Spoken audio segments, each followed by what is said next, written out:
পাকা তালের সিজন তো চলে আসছে, বাজারে কিন্তু অনেক পাকা তাল পাওয়া যাচ্ছে। আর এই সিজনে এইভাবে রসে ভরা নরম তুলতুলে পাকা তালের বড়া যদি না খান তাহলে কিন্তু খুব মিস করবেন। আর এই রেসিপিটা ফলো করে খুব সহজে বাড়িতে তৈরি করে নিতে পারবেন নরম তুলতুলে রসালো তালের বড়া। তো চলুন সবাই রেসিপিটা দেখে নেই। আসসালামু আলাইকুম। তালের বড়া তৈরি করার জন্য আমি এখানে একটা বলের মধ্যে 2 কাপ পরিমাণ ময়দা নিয়ে নিলাম। আপনারা চাইলে আটা কিংবা চালের গুঁড়ি দিয়েও তৈরি করতে পারেন। দিয়ে দিচ্ছি পরিমাণ মতো একটুখানি লবণ, আর দিয়ে দিচ্ছি প্রায় 2 কাপ পরিমাণ তাল। এই তালের সাথে আমি নারকেল ও দুধ দিয়ে জাল করে ঠান্ডা করে নিয়েছি। তো সাথে ছোট 1 প্যাকেট গুঁড়া দুধও দিয়ে দিচ্ছি।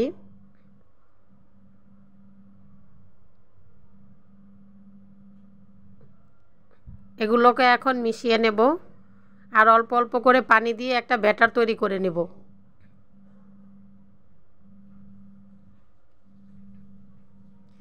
যেহেতু এগুলোকে আমি শিরাতে ডুবাবো, সেজন্য কিন্তু আমি এখানে কোনো চিনি ব্যবহার করিনি। তো আমি একটু একটু করে পানি দিয়ে একটা ব্যাটার তৈরি করে নিচ্ছি। ব্যাটারটা কিন্তু একেবারে পাতলা হবে না, আবার একেবারে ঘন হবে না। ঠিক এই পর্যায়ে এই যে আমার এরকম করে গুলে নেওয়া একটা ব্যাটার। তো এটাকে আমি এখন একটু ভালো করে মিশিয়ে নিচ্ছি। মিশিয়ে নিয়ে এটাকে আমি প্রায় 30 মিনিটের মতো রেস্টে রেখে দেব। এই যে আমার ব্যাটারটা কেমন হয়েছে দেখেন।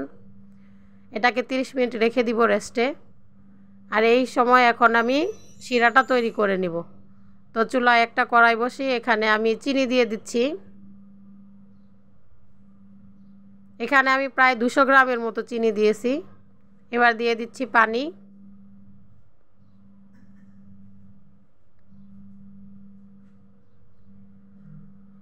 দুটো ছোট এলাচ বা সবুজ এলাচ যেটাকে বলে ওটা দিয়ে দিচ্ছি। চুলার আঁচটা কিন্তু এখন একেবারে লোতে আছে। আমি আস্তে আস্তে নেড়ে চিনিটা গলিয়ে শিরাটা তৈরি করে নেব। চিনিটা কিন্তু পুরোপুরি গলে গেছে। এবার আমি চুলার আঁচটা একটু বাড়িয়ে দিয়েছি। তো এই যে আমার কিন্তু শিরাটা তৈরি হয়ে গেছে। এখন আমি এটাকে নামিয়ে রেখে দেব। তো চুলায় একটা কড়াই বসিয়ে এটার মধ্যে তেল একটু সামান্য গরম করে নিলাম। আর এই যে আমার ব্যাটারটা, এখন আমি এগুলোকে তালের বড়া ভেজে নিব। দেওয়ার সময় অবশ্যই একটু সাবধানে দিবেন যাতে তেল ছিটে না আসে। আর আমি কিন্তু এগুলোকে একটু ছোট ছোটই দিচ্ছি, কারণ এগুলো কিন্তু ফুলে ডবল হয়ে যাবে। এগুলোকে একটু সময় নিয়ে গোল্ডেন ব্রাউন করে ভেজে নিতে হবে।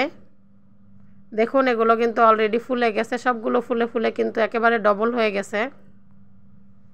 চুলার আঁচটা কিন্তু এখন মাঝারি আছে।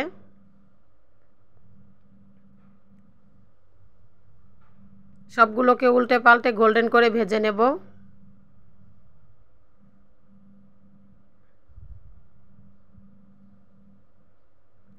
তো আমার এগুলো এই যে দেখেন খুব সুন্দর একটা কালার চলে আসছে। তো আমি এগুলোকে উঠিয়ে নিচ্ছি।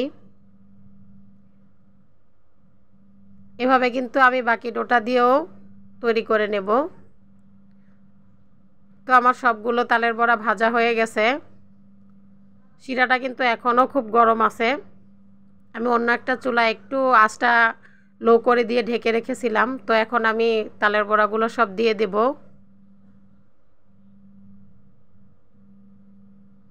সবগুলো তালের বড়া দিয়ে দিচ্ছি। সবগুলো তালের বড়া দিয়ে দেওয়ার পর এগুলোকে ভালো করে শিরার সাথে নেড়ে চেড়ে মিশিয়ে প্রায় 1.5-2 ঘন্টার মতো সময় আমি রেখে দিয়েছিলাম।